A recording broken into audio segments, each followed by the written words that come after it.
Star কেনার জন্য ফেসবুকে যাওয়ার প্রয়োজন নেই। আপনি আপনার মোবাইল বা কম্পিউটার থেকে গুগলে চলে যাবেন। এখানে সার্চ বারে আপনি লিখবেন digitalstarbd.com। digitalstarbd.com লিখে আপনি সার্চ করে দেবেন।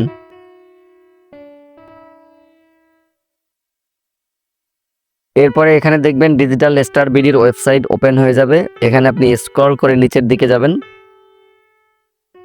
ফেসবুক স্টার্স এখানে আপনি ক্লিক করবেন। স্ক্রল করে নিচে আসবেন, এখানে কয়টা স্টার কিনতে কয় টাকা দিতে হবে সেটি এখানে দেওয়া আছে। আপনি আপনার পছন্দ মতো যত স্টার কিনতে চান সেটার উপরে ক্লিক করবেন। ধরুন আমি যদি 175 স্টার কিনতে চাই 390 টাকা দিয়ে, তো এটার উপরে ক্লিক করব। এরপরে এই হোয়াটসঅ্যাপ নাম্বারের এই ঘরে আপনাকে আপনার হোয়াটসঅ্যাপ নাম্বারটা দিতে হবে। হোয়াটসঅ্যাপ নাম্বার দেয়া হয়ে গেলে এখানে এই বাই নাও এখানে ক্লিক করবেন। এখানে আপনি স্ক্রল করে নিচের দিকে আসবেন, প্রসিড টু চেক আউট এখানে ক্লিক করবেন।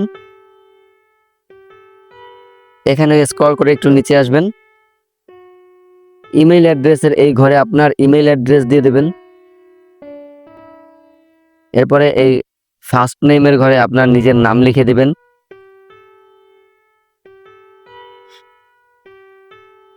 এরপরে দেখবেন এখানে বিকাশ সিলেক্ট করা আছে কিনা, যদি থাকে তাহলে তো ভালো, আর যদি বিকাশ সিলেক্ট করা না থাকে আপনি এখানে ক্লিক করলে বিকাশ সিলেক্ট হয়ে যাবে। এখানে দেখুন বিকাশ পার্সোনাল নাম্বারের এখানে একটি মোবাইল নাম্বার দেওয়া থাকবে, বিকাশ পার্সোনাল নাম্বার। এই পার্সোনাল নাম্বারে আপনি যত টাকার স্টার কিনবেন, ধরুন আমি কিনছি 390 টাকার, এই যত টাকার স্টার কিনবেন তত টাকা আপনাকে সেন্ড মানি করে দিতে হবে। সেন্ড মানি করার পরে সেখানের যেই নাম্বার দিয়ে আপনি বিকাশে সেন্ড মানি করবেন সেই বিকাশ নাম্বারটা এই বিকাশ নাম্বারের এই ঘরে লিখে দিবেন। এরপরে সেই সেন্ড মানির একটি ট্রানজ্যাকশন আইডি থাকে, সেই মেসেজে আপনি পেয়ে যাবেন। সেই সেন্ড মানির ট্রানজ্যাকশন আইডি আপনি এই ট্রানজ্যাকশন আইডির এই ঘরে লিখে দিবেন।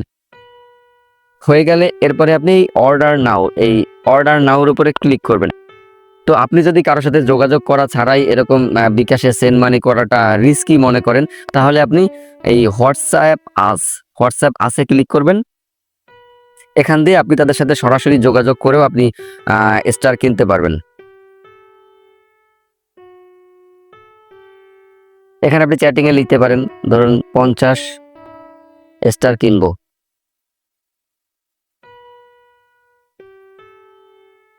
এরপরে তারাই আপনার সাথে যোগাযোগ করবে, আপনি আপনার চাহিদা মতো তাদের সাথে কথা বলে আপনি স্টার কিনতে পারবেন।